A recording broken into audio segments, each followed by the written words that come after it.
Армысыздар, құрметті өнер қауым. Ұлы даланың 7 қыры бағдарламасы аясында ежелгі металлургия атты Қазақстан Республикасының тұңғыш президенті Нұрсұлтан Әбішұлы Назарбаев мақаласы бойынша ақпараттық бейнеролигімізді бастауға рұқсат етіңіздер. Ежелгі металлургия еншіміздегі жетістік.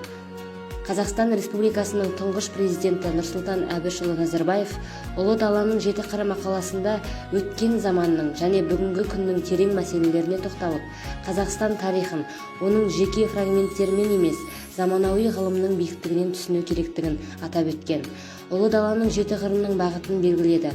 Ұлы даланың екінші қыры ретінде Нұрсұлтан Назарбаев ежелгі металлургияны атады. Сан алуан металл кендеріне бай қазақ жері металлургия пайда болған алғашқы орталықтардың бірі. Ежелгі заманда Қазақстанның орталық, солтүстік және шығыс аймақтарында тау-кен өндірісінің ошақтары пайда болып, қола, мыс, мырыш, темір, күміс пен алтын қорытпалары алына бастады. Мыс балқыту пеші. 1980 жылы археологтар Жезқазған облысының Талдысайдан мыс балқыту пешін тапты. Құрылысы жұмыс істеу принципі қазіргі өндірістің пештерге сәйкес келетінін ғалымдар айтып отыр. Металлургия ғылымның, техниканың, өнеркәсіптің кеннен немесе басқа да материалдардан металл алу процесін, сондай-ақ ақ металл қорытпаларға олардың химиялық құрамы мен құрылымын өзгерту арқылы қажетті қасиеттер беру процестерін қамтитын саласы. Дүние жүзінде 70-тен астам түсті металл балқытылады. Оларды 14 сала өндіреді. Олардың барлығы қосылып түсті металлургияны құрайды. Түсті металлургия өнеркәсібі. Темірден басқа барлық металлдарды кентастық шикізатты баятудан дайын өнім алуға дейінгі өндіріс сатысын қамтитын кешен.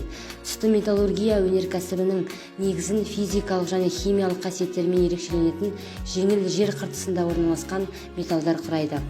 Қара металлургия өзінің негізгі өнімдерін екінші рет қайта өңдеудің аяқталған кезеңін қамтамасыз ететін ғаламат сала және сонымен бірге басқа салалар мен өндірістердің қалдықтарын кәдеге жаратуға қабілетті болып табылады.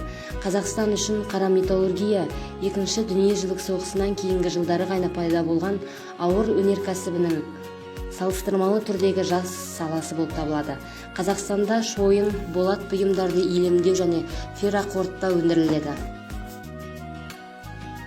Қара металлургия құрамы: кенсіз шикізат өндірісі, қара металл өндірісі, құбыр өндірісі, қара металлдарды екінші реттік өңдеу болып табылады.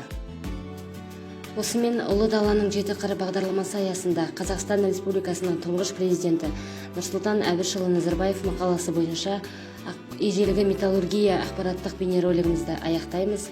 Назарларыңызға рахмет, аман сау болыңыздар.